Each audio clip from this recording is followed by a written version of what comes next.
నమస్కారం మిత్రులారా. ఈరోజు కరెంట్ అఫైర్స్ 23 జూన్ 2026న మరి ఈరోజు నైరుతి ఋతుపవనాలు మళ్ళీ చురుకుగా మారాయి. 2 వారాల విరామం తర్వాత మహారాష్ట్ర, తెలంగాణ, కర్ణాటక, ఛత్తీస్గఢ్, ఒడిశా రాష్ట్రాల వైపు వేగంగా విస్తరిస్తున్నాయన్నట్టుగా మరి కరెంట్ అఫైర్స్లో ఇవ్వడం జరిగింది. భారత వాతావరణ శాఖ ఐఎండీ మహారాష్ట్రతో పాటు 13 రాష్ట్రాలకు భారీ వర్షాల హెచ్చరిక జారీ చేయడం అయితే జరిగింది. 13 రాష్ట్రాలకు భారీ వర్షాల హెచ్చరిక అయితే జారీ చేయడం జరిగింది. కొన్ని ప్రాంతాల్లో వరదలు సంభవించే అవకాశం ఉందని మరి ఈరోజు కరెంట్ అఫైర్స్లో తెలపడం జరిగింది. భారత జాతీయ భద్రతా సలహాదారు అజిత్ దోవల్, ఇది చాలా ముఖ్యమైనది, ఎందుకంటే టెట్ డిఎస్లో అడిగే ఛాన్స్ ఉన్నది కాబట్టి భారత జాతీయ భద్రతా సలహాదారు అజిత్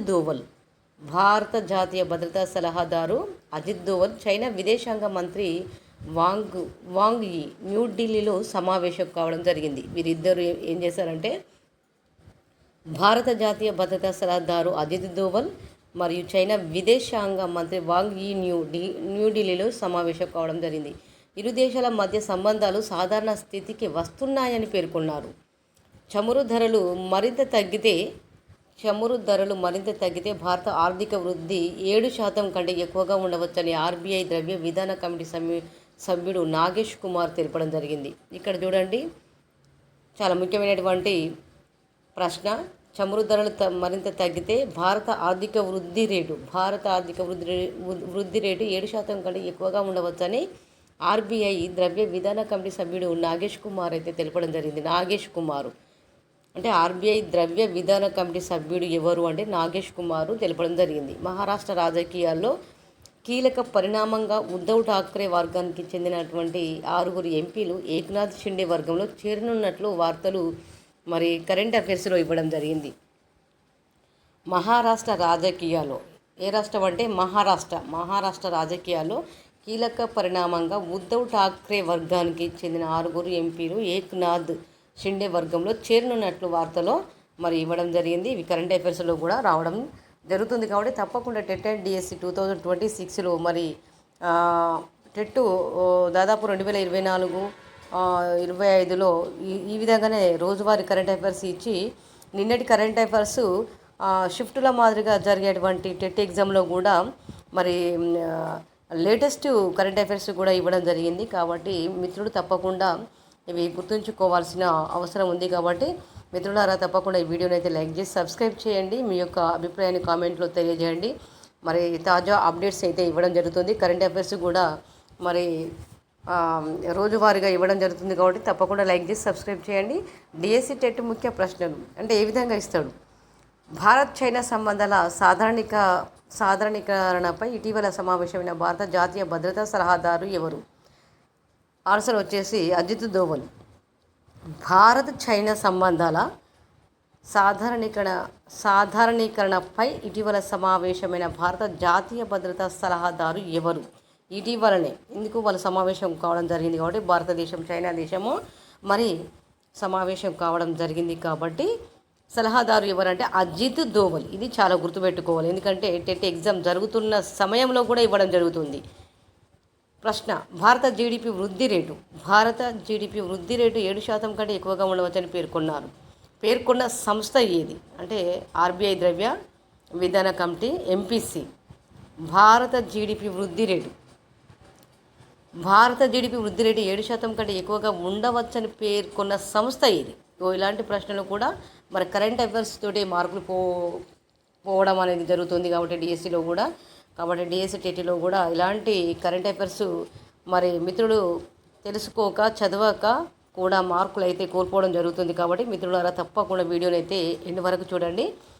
ఆర్బీఐ ద్రవ్య విధాన కమిటీ ఎంపీసీ అన్నమాట. అంటే భారత జీడిపి వృద్ధి రేటు 7% కంటే ఎక్కువగా ఉండవచ్చని పేర్కొన్న సంస్థ ఏది? ఉండవచ్చని అని అడగడం జరిగింది. ఆర్బీఐ ద్రవ్య విధాన కమిటీ ఎంపీసీ. ప్రశ్న, భారీ వర్షాల హెచ్చరికలు జారీ చేసే భారత సంస్థ ఏది?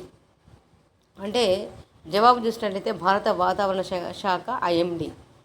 భారత వాతావరణ శాఖ ఐఎండీ అంటే నైరుతి ఋతుపవనాలు తెలంగాణ వైపు వేగంగా విస్తరిస్తున్నాయి కాబట్టి నైరుతి ఋతుపవనాలు తెలంగాణ వైపు వేగంగా విస్తరిస్తున్నాయి కాబట్టి ఐఎండీ 13 రాష్ట్రాలకు, ఎన్ని రాష్ట్రాలకు, 13 రాష్ట్రాలకు భారీ వర్షాల హెచ్చరిక జారీ చేసింది.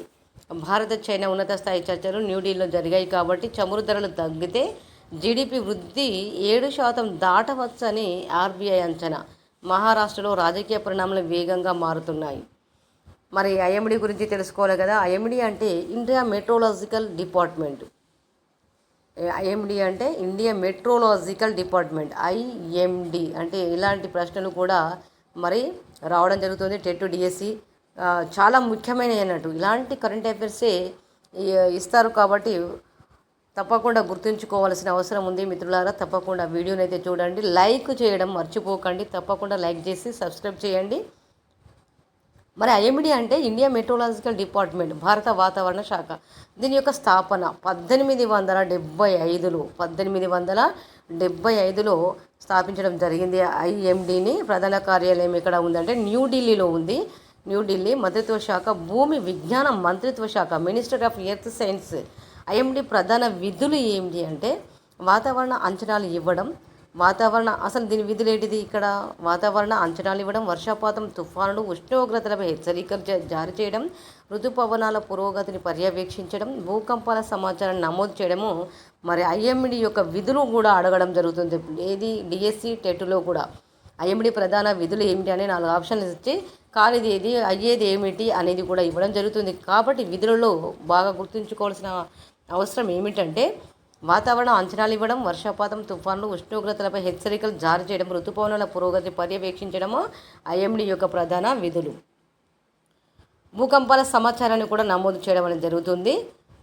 ప్రశ్న, ఐఎండీ యొక్క పూర్తి రూపం ఏమిటి? ఇక్కడ చూడండి, ఇక్కడ ఐఎండీ యొక్క పూర్తి రూపం ఏమిటి అంటే ఇండియన్ మోన్సూన్ డిపార్ట్మెంటా, ఇండియా మెట్రోలాజికల్ డిపార్ట్మెంటా, ఇండియన్ మెట్రోలాజికల్ డివిజనా, ఇండియా మానిటరింగ్ డిపార్ట్మెంటా?